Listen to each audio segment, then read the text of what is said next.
September 1976, the beginning of the blanket protest. In September 1976, The Muppet Show premiered on television with Mia Farrow as the guest star. In Northern Ireland, the political Muppet Show had been going on for quite some time. Political developments in September 1976.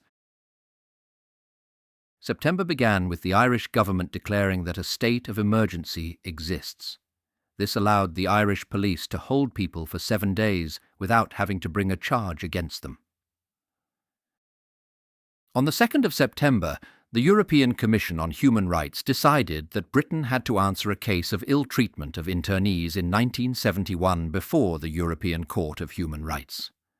The Commission found that the interrogation techniques did involve a breach of the Convention on Human Rights, because they involved not only inhuman and degrading treatment but also torture. The case had been initially referred to the Commission by the Irish government on the 10th of March 1976. The European Court of Human Rights ruled on the 18th of January 1978. There was another Peace People's rally in Derry on the 4th of September, which approximately 2,500 people attended. During the following weeks, there were several rallies throughout Ireland and Britain. Ciaran McKeown directed the movement. The Peace People were criticised by both Republicans and Loyalists, and some of those taking part suffered intimidation. The leaders of the main churches in Ireland issued a statement on the 9th of September supporting the women's peace movement. On Friday, the 10th of September, Roy Mason succeeded Merlin Rees as Secretary of State for Northern Ireland. Mason was to oversee a period involving a much more severe security regime in the region. Following the resignation of Brian Faulkner, the Unionist Party of Northern Ireland elected Anne Dixon as its new leader on the 13th of September. Dixon became the first woman to lead a political party in Ireland.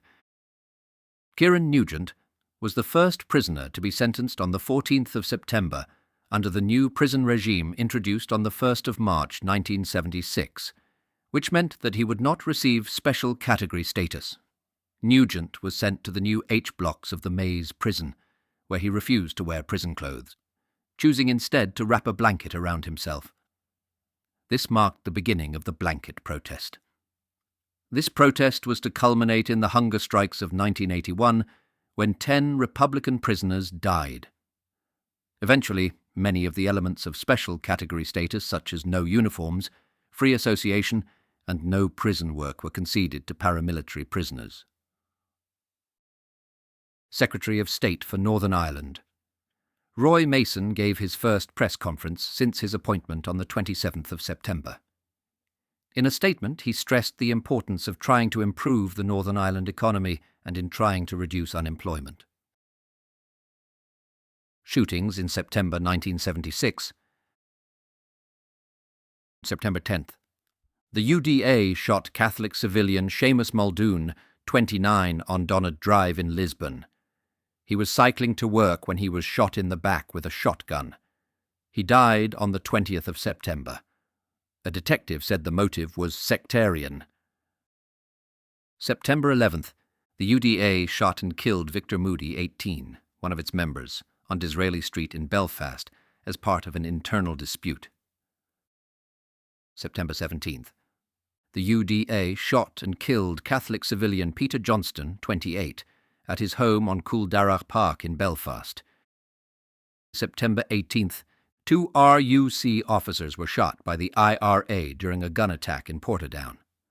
Sergeant Albert Craig, 33, was pronounced dead on arrival at Craigavon Hospital. September 24th.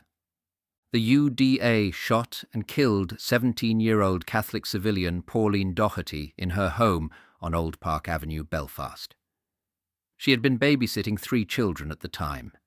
An RUC detective said her home was the first Catholic home the gunman came across and that the motive was sectarian. UDA members robbed a grocery shop on Manor Street in Belfast.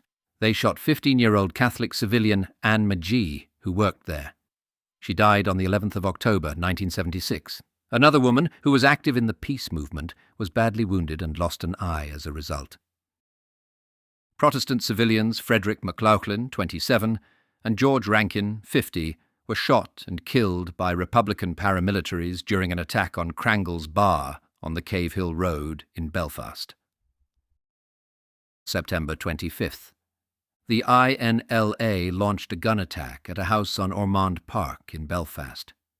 Gunmen opened fire in the hallway, killing James Kyle, 61, and his daughter Rosaline Kyle, 19, both Protestant civilians.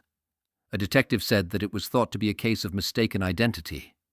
In the Belfast Street Directory, James Kyle was described as a chief inspector, and it was assumed the gunman thought he was an RUC officer, but Kyle had been a bank inspector until 2 months before his death. Catholic civilian Michael Boothman, 32, was shot and killed by loyalists in Belfast. Bombings and fires in September 1976. September 1st. A British Army post in Crossmaglen was hit by 10 mortars. It caused extensive damage and some soldiers were hurt. September 4th.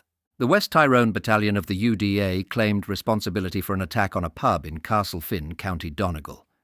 A UDA spokesman claimed the pub was a meeting place for IRA members and that they had set fire to the building with a new homemade flamethrower. The UDA gang responsible also robbed customers in the bar.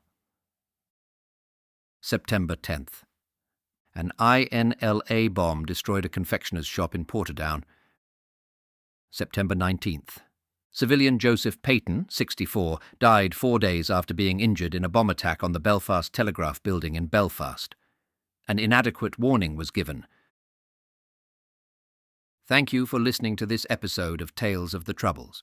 If you liked it, please like and share with like-minded people, as this helps me massively to reach new listeners. Stay tuned, click the follow button, and enable notifications so that you don't miss the next episode.